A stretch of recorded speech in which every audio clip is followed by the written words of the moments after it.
Hello and welcome to Firearm Freedom. In today's video, we are going to talk about shotguns for home defense. So I may have indicated in past videos, mainly the what is the best firearm for home defense, that a shotgun really wasn't on my top list of a good home defense option.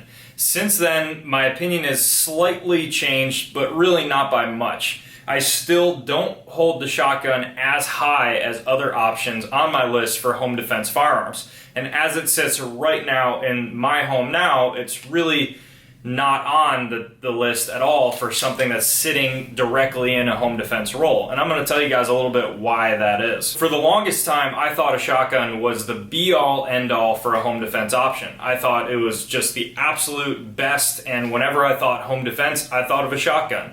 And that really stayed with me for probably about 3 years until I really started getting more and more educated on just overall defensive tactics in a whole. The shotgun itself is not a bad choice. I would never tell anybody that, it's not a good option for home defense and you shouldn't use a shotgun at all. That's definitely not what I want to try to get across here. Some positives about a shotgun for home defense is mainly cost and versatility, guys. You can pick up a shotgun like this Mossberg 590. If you haven't seen my video on this guy, I'll put a link down in the description so that you can go check it out. I picked this up for right around like $500 flat, and this is one of the higher end shotguns. So you can really get into like a Maverick 88 for like $200. So if you're on a budget, the shotgun really might be the best choice. And when I mention versatility, it is probably one of the most versatile firearms out there in regards to ammunition. I can take this to the range and just practice with some birdshot that might only run me like $28 for a box of 100 rounds.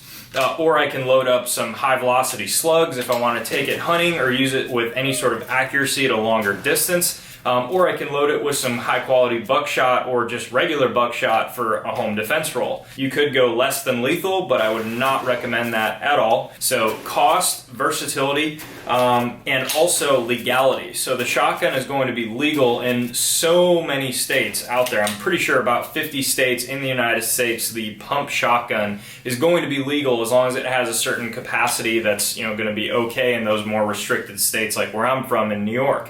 So for those of you who really can't get their hands on much for a home defense option, maybe nothing at all other than some bolt action rifles or like a Mini 14 or something like that, the pump shotgun really might be the best option for you for a home defense role that still gives you something that's tactical, but something that's not also like neutered by the state that you live in. Some downsides of the shotgun and why I don't personally prefer it for home defense is the number one reason, which is capacity.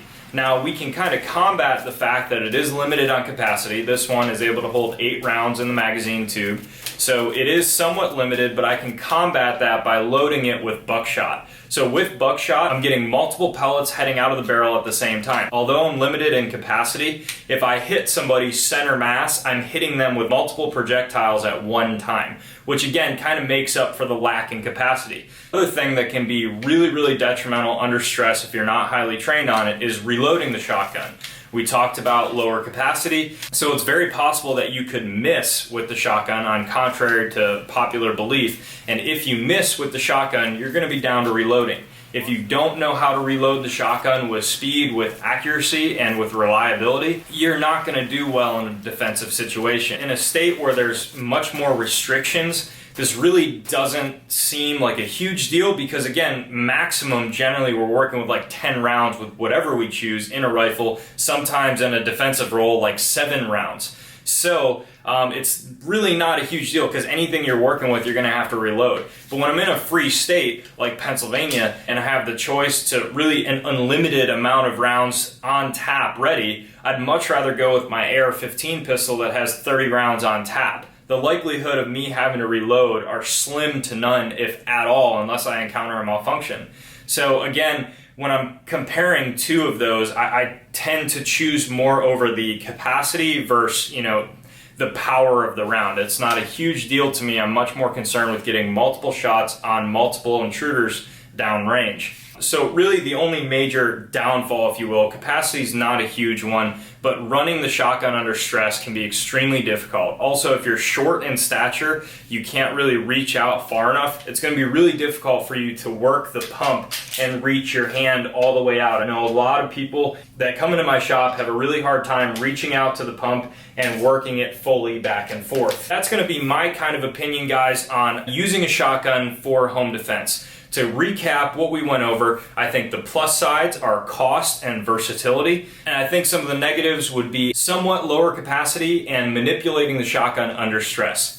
If you want to see the video where I completely review this Mossberg 590, the link will be down in the description below. And also, if you want to go ahead and give my Instagram account a follow, the link will also be down in the description below. It'll keep you guys updated with a little bit more recent stuff and a little bit more on my personal side before it hits YouTube here. So be sure to go give that a follow. Thank you guys so much for watching, and stay tuned for more great videos to come soon.